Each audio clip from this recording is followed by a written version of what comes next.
तो कल मेरे साथ एक स्कैम होने ही वाला था। तो हुआ यूँ कि मुझे कल एक इंस्टाग्राम अकाउंट से रिक्वेस्ट आई, जिस पर जो प्रोफाइल पिक था वो मेरे दोस्त का था और नाम भी मेरे उसी दोस्त का था, यानी यूज़र नेम भी उसी दोस्त का था। तो मुझे लगा भाई उसने नया कोई अकाउंट ओपन किया होगा, तो मैंने रिक्वेस्ट एक्सेप्ट कर ली। फिर उसके बाद मैंने फॉलो बैक भी दे दिया और फिर मैं अपना रील स्क्रॉल करने लग गया। तो रील स्क्रॉल करते करते ही मुझे एक ऑडियो कॉल आता है, वो भी इंस्टाग्राम उसी अकाउंट से।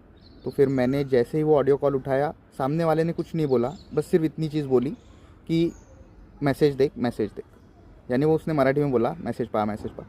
लेकिन तो फिर मैंने जब मैसेज देखा तो उसमें ऐसा लिख कर था, मतलब मराठी में लिखा था कि मैं एक जगह आया हूँ और मेरे जो मतलब 1500 रुपये का पेमेंट करना है मुझे, लेकिन मेरा बैंक का सर्वर डाउन है तो पेमेंट हो नहीं रहा, तो तू पेमेंट कर दे। तो मैंने बोला ठीक है, कर देता हूँ। अब यहाँ पे ही वो स्कैम पकड़ में आ गया था, क्योंकि सबसे पहले तो जब उसने मुझे फ़ोन किया था तभी मैं समझ गया था कि ये इसकी आवाज़ नहीं है। लेकिन हम लोग इतना मतलब फिर भी मैसेज देख के मुझे ये समझ में आ गया था कि भाई ये हो ही नहीं सकता, क्योंकि जिस बंदे का उसने अकाउंट बनाया है वो बंदा कभी पैसे मांगता ही नहीं। और दूसरी बात, जिस बंदे से वो पैसे मांग रहा था यानी कि मैं, वो बंदा कभी पैसे देता नहीं। तो वो तो सबसे पहली बात आ गई थी कि ये स्कैम है। दूसरी बात, अब जब भी हम लोगों में कोई भी ऐसा पैसे मांगता है तो वो ऐसे डायरेक्टली नहीं बोलता कि भाई हमको 1500 रुपये दे।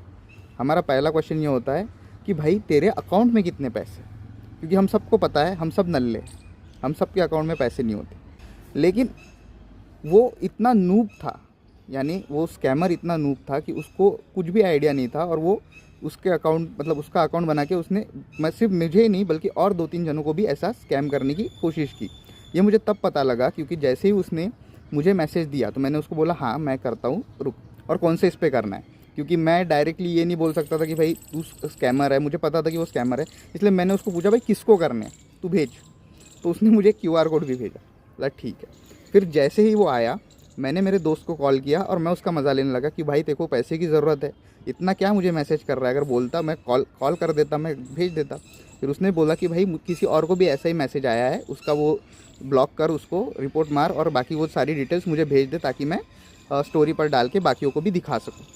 तो ऐसा आपके साथ भी हो सकता है, लेकिन हम सब इतने बेवकूफ़ नहीं होते हैं, क्योंकि कोई भी हमें मैसेज पे पैसे मांगा तो हम नहीं देंगे। लेकिन ये भी एक नया स्कैम का तरीका आया है, तो ये भी आप अपने दोस्तों के साथ शेयर कर दो जो ऐसे तरीके से लोगों को पैसे मांगते रहते हैं।